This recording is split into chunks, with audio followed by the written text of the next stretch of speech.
Lande, ele era devoto de Santana. Santana, mãe de Maria, né? Avó de Jesus. Então ele era devoto de Santana. Ele viu a necessidade de se construir uma igreja que viesse homenagear a sua santa favorita. E é um detalhe muito interessante, porque essa igreja não foi pedido das ordens religiosas, não, ele teve a intenção de construir ela. A igreja, iniciou suas construções em 1760, mas ela só foi concluída 20 anos após essa data, porque ela vai passar por uma série de problemas financeiros que vão dificultar a conclusão da sua obra. Inclusive vai levar o próprio Land e moradores da época que moravam no entorno a participar, ajudar financeiramente para terminar a Igreja de Santana. Eu queria que vocês viessem um pouquinho mais para cá para prestar atenção aqui na frente dela a volumetria da fachada, como se a fachada tivesse um volume, né?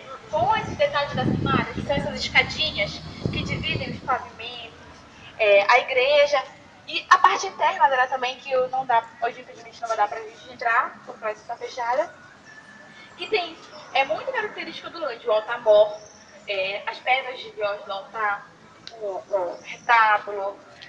Outro detalhe interessante da arquitetura é que os nichos dentro da igreja com os quadros é característica de igrejas italianas. E os nichos com as esculturas, né, com as imagens, é característico de igreja portuguesa. E essa igreja, ela, se não fosse inclusa as duas torres, ela seria toda de características italianas.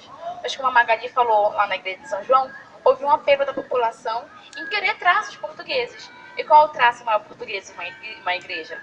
A torre com o sino. E colocaram, em 1839, as torres com os sinos, o que descaracterizou. Você não consegue enxergar daqui nem a cúpula e nem a planta dela em forma de uma cruz grega. Aquela cruz em que os dois braços, né, os braços da cruz, estão mais acima, não estão no meio. A igreja ela serviu como local de cerimônia para a posse dos presidentes da província, e ela teve uma importante função. Ela veio para servir de paróquia aqui no bairro da Campina e também para servir de abrigo para a Irmandade do Sacramento. Quem exercia essa função era a Igreja dos Homens Pretos. E uma igreja para escravo, digamos assim, que escravo construiu, não poderia exercer essa função, né? Então, quando a Igreja de Santana veio, ela veio para assumir também essa função. Dentro da igreja tem quadros pintados por Pedro Alexandre de Carvalho. Tem uma imagem de São Pedro talhada em bronze. Ela é lindíssima. E a cúpula, que ela é uma das únicas 3 igrejas no Brasil que possui cúpula. Que eu vou pedir para vocês observarem na lateral. A igreja ela foi tombada pelo IFAM e ela passou por uma recente reforma em que trouxe a ela esses traços, essas características que nós estamos vendo hoje. No vídeo, nós percebemos que a igreja ainda estava em estado de deteriorização mesmo, né? Ela não estava conservada. Mas, tratando da questão geográfica da cidade, Land não construiu a igreja de Santana aqui à toa. Aqui era o ponto mais alto da cidade de Belém e ainda é. Então, você não tinha mercado do ver o peso, como o professor Michel Pinho falou. Quem vinha da Bahia pelo barco avistava a cúpula da igreja de longe. Muitas fotografias da época, e tem também no site da Belém Antiga, mostram a imagem do rio e a igreja de Santana. Land, o professor Flávio Nassar, ele fala que Land construiu a igreja para ela ser vista. Todo mundo tinha que ver a sua obra-prima, que era a igreja de Santana. Até a posição dela, ela não podia ser uma posição que tivesse de frente para o que nós temos hoje a Presidente Vargas, porque, lembrando, que as igrejas, ela introduziam o limite da cidade de Belém. Então, até onde ia uma igreja, era até onde a pessoa tinha que ir. Ela já tinha, não, tem uma igreja aqui, eu não posso ir mais adiante. E assim foi feito com a igreja de São João, paralela à igreja de Santana, a igreja dos Homens Pretos, a própria igreja do Carmo, que nós estamos ali na Santa Velha. Então, ele não construiu aqui à toa. E ele também morava nessa rua. Alguns arquitetos, alguns historiadores, dizem que Land foi enterrado aqui, mas não temos nada comprovado, né? Outros acreditam que ele está no engenho, no seu engenho. Então, fica entre essa disputa. Mas algo que eu também queria ressaltar é o fluxo da rua. Você tem uma rua no traçado português, estreito, que é difícil até mesmo para nós circularmos. E naquela época, você não tinha o fluxo dos carros. Então, a visibilidade que a igreja de Santana tinha era muito maior. Você não tinha os comércios na rua. Quando nós saímos da Capela Pombo, dá para ver Aqui lá onde temos a Yamada, se você virar, você consegue chegar à Igreja de Santana de vários pontos, de vários ângulos. Bom, gente, é isso. Alguém tem alguma dúvida sobre a Igreja de Santana? Os obeliscos. O projeto original era os obeliscos que eram... Os projetos originais. Tá, a fachada até a torre, até aqui. Essa primeira se malha, mas na parte da torre. Esse frontão tinha, o que não tinha era essa torre e aquela de lá. A partir dessa primeira se malha. Então dava para enxergar os braços da planta, em forma de uma cruz, né, que dá para enxergar de lado. E as únicas alterações que fizeram foi essa, e que os arquitetos dizem que descaracterizou completamente, né, a igreja. Mas alguém, alguma pergunta? A cor original, ela era na cor creme, na verdade. E que a gente não tem as fotografias, na época não eram, né? Não eram coloridas, né, pra gente saber dos registros, mas ela passou por diversas reformas. Na de 1839, que atribuíram as torres, ela era na cor creme. Foi até essa que nós sabemos, né? A antiga. Antes disso, nós não temos documento. Essa é a única que tem certeza absoluta? Não. A igreja de São João também, ela é a autoria, que ele construiu. Mas essa a gente dá um destaque maior, né? Até os próprios estudiosos, por ser a queridinha dele.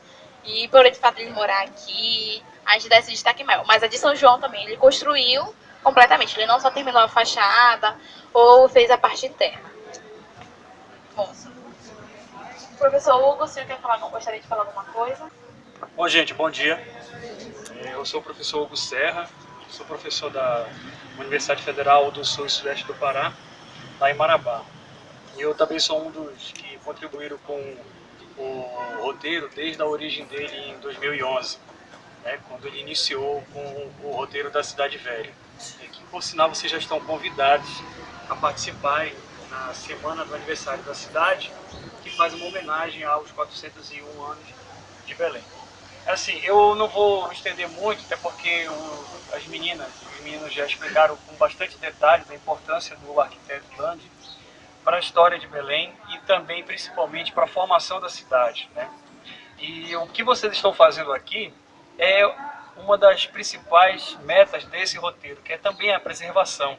A gente preserva o patrimônio andando, observando, admirando, flanando, né? Distinguindo o que pertence ao século XIX, como alguém perguntou ali atrás, ao século XVIII, o que é atual, o que é antigo.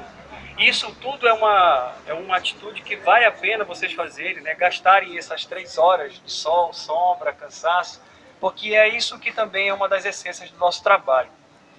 Assim, nós costumamos falar que o roteiro geoturístico ele tem uma marca que se diferencia da prática turística comum. Ele é tido como uma atividade turística alternativa. Ou seja, você não precisa fazer gastos enormes de dinheiro para poder ter esse tipo de turismo diferente. Você, no máximo, pode pagar uma passagem de ônibus, comprar um pouco de água, e você conhece a história, a geografia, a arquitetura e curiosidades que Belém mostra.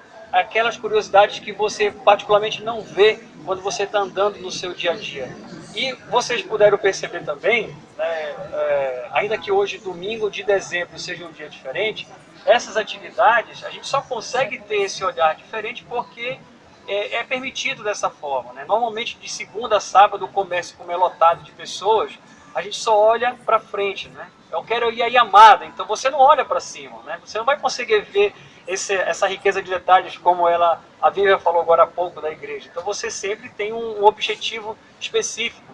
E o roteiro ele faz exatamente esse percurso inverso. Você começa então a valorizar um olhar que ele é escondido, é um olhar que ele está ali oculto, que está em segundo plano. E a gente coloca isso em primeiro plano, mostrando muito bem essa relação da história, da arquitetura e principalmente da geografia. E assim, eu quero destacar também um pouco isso porque já são 2011, são 5 anos e são alguns roteiros que a cidade de Belém ela oferece, né, por meio do grupo GGL Tour, né, e que tem a Cidade Velha, tem o bairro do Reduto, tem a Batista Campos, tem a Avenida Nazaré, tem também outros municípios que já é uma proposta do roteiro ampliar para as outras cidades, como Cametá, Incoaraci, que é um distrito de Belém também, e Marabá, que já também teve um roteiro explicando a formação da cidade, que tem um pouco mais de 100 anos. Bom, assim, gente, no geral é isso. Eu acho que vale a pena a presença de vocês e fazendo mais aquele convite, né? Que vocês espalhem isso para os seus vizinhos, para os colegas, para os turistas que estão vindo, que vocês conhecem, que vêm visitar em janeiro, dos outros meses. Convidem essas pessoas, porque vale a pena vocês perceberem Belém de uma outra forma, né? Aquela história que a gente só conhece nos livros, né, a gente passa a conhecer andando, né? E isso também é uma atividade que enriquece o nosso conhecimento, as nossas informações e, por que também não dizer, né, a nossa própria formação como visitante e também como morador de Belém. É isso, gente. Obrigado e um bom domingo para vocês.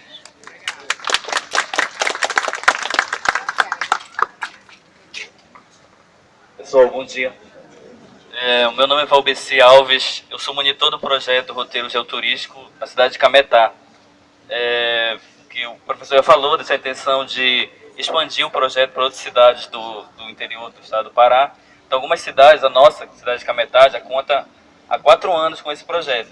Então, desde a primeira turma que foi lançada de Geografia na cidade, eu faço parte dessa primeira turma, a gente está se formando em 2013, a gente está com o projeto na cidade. Eu gostaria de convidar vocês para participar também, quem puder, e eu em Cametá, em datas principalmente, como a gente tem roteiros formatados, os nossos roteiros acontecem principalmente em algumas datas que são simbólicas para a cidade, como por exemplo o Carnaval, que muita gente conhece, que é muito conhecido o Carnaval de Cametá. A data de aniversário da cidade, que infelizmente muitas pessoas não podem ir, porque é dia 24 de dezembro. E lá também você vai entender alguns aspectos da cidade de Belém, que tem esses reflexos da cidade de Cametá, por ser uma das cidades mais importantes da colonização portuguesa na Amazônia. Então, por exemplo, a igreja aqui, a igreja das Mercês, a gente tem uma igreja, igreja de Santana, desculpem. A gente tem uma igreja de Santana no Baixo Tocantins, que é a igreja de Santana de Garapé-Miri, que foi o Lande também que ajudou a construir, foi ele que projetou, quem doou recursos, e que infelizmente não temos documentos que comprovem a autoria dele do projeto. Em Cametá nós temos a igreja de São João Batista, que tem esses aspectos da cidade de Belém também, a igreja de São João Batista de Cametá. Ela foi projetada igualmente a igreja de São João Batista de Bolônia, cidade natal do Lande, sendo que a única diferença do projeto original são o que a moça falou aqui, são as torres. A única que descaracterizou a obra do Lande foram as torres. As torres da igreja de São Batista de Cametá, elas eram os obeliscos, que a gente viu lá na igreja de São João Batista aqui de Belém. Então esses obeliscos, eles estão em várias dessas igrejas de Cametá. Por exemplo, na igreja de Nossa Senhora do Perpétuo Socorro, que fica na aldeia, na Praia da Aldeia, e na igreja das Mercês, que também tem aqui em Belém, que eram os santos. Pode-se dizer que é os santos preferidos do Lande, era o São João Batista, as Mercês e Santana. Então eram esses santos que mais tinham uma devoção, mais um carinho. Então essas obras deles estão presentes na cidade de Cametá, os extremos da cidade, inclusive o traçado urbanístico de ruas curtas, ruas portuguesas, no tempo do Marquês de Pombal, são características dele, do Antônio Lande. Foi ele que projetou a cidade, assim como algumas cidades do Marajó, por exemplo, também foi ele que desenhou a planta dessas cidades. Então eu convido vocês a participarem com a gente. E também lá é uma característica interessante de Cametá, que na igreja de São João Batista, embaixo da igreja tem um cemitério indígena também. Como eu estava conversando com o Vitor, não sei se ele está por aí, tem um cemitério indígena, e por isso que eu fiz a pergunta a ele. Tem um cemitério indígena, só que lá com mais representação de poder. A primeira igreja de São João Batista, ela era pequena, ela era muito parecida, a planta original dela é muito parecida com essa, que era em Cametá Tapera, que foi o início da colonização em Cametá. Mas depois, ele se viu obrigado a fazer um outro projeto, que é onde fica a atual igreja de São João Batista, com um outro traço arquitetônico, que é uma igreja maior. Então essa igreja maior, ela foi construída em cima do cemitério indígena, como representação de poder. E quando o Marquês de Pombal assume o poder, o que é que ele faz? O Estado passa a tomar, reassumir o poder, a coroa portuguesa passa a reassumir o poder frente às ordens religiosas. Então se expulsa os jesuítas, principalmente, que eram os mercedários também, que tiveram atuação na cidade de Cametá. Então a igreja é construída em cima do cemitério indígena, e à frente da igreja, eu ia fazer essa pergunta para vocês, se, por exemplo, o palácio lá, o Lauro Sodré, em frente à igreja de São João Batista. Lá é um monumento aos notáveis. Então os notáveis eram essas pessoas conhecidas. Por exemplo, lá na rua São João Batista tem o Siqueira Mendes. O Siqueira Mendes era cametaense. Siqueira Mendes, Gentil Bittencourt, Padre Prudência era cametaense. Essa rua aqui, foi ele quem expulsou os cabanos na história da cidade invicta. Então ele liderou, era padre, mas também era delegado. liderou algumas legiões de soldados para expulsar cabanas de cidades da foz do Rio Amazonas, como cidades como Prainha, Cametá, Ourém, Oeiras do Pará. Então, esses cametaenses ilustres, eles são representados nesse monumento aos notáveis, que representa o Estado frente ao poder da Igreja. Então, o Estado assumiria agora o poder da Igreja. Então, eu convido vocês para participarem, agradeço a oportunidade de estar falando aqui. Espero que vocês possam um dia participar com a gente. Muito obrigado.